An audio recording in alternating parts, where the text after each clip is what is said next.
遠く、ちょうど画面の中央ぐらいの遠く、線路の一番奥のあたりに、多分あれ阿蘇ボーイだと思います。阿蘇ボーイくんが今阿蘇駅に止まってるんじゃないかなと思います。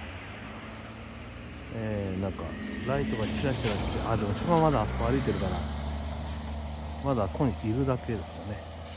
そろそろこっちに来るんじゃないかなと思って身構えておりますが、何にもまだ車が走ってるからまだですよ。なんか結構近くに来てるように見えますが、それは気のせいなのかな。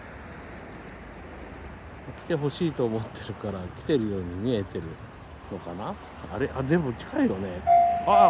カンカン鳴り始めたということはそろそろ来るはずですねと。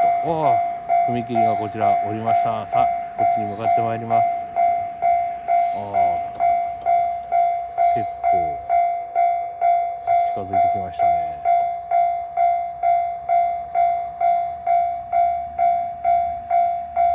先ほど車が通っていた踏切を通過します。そして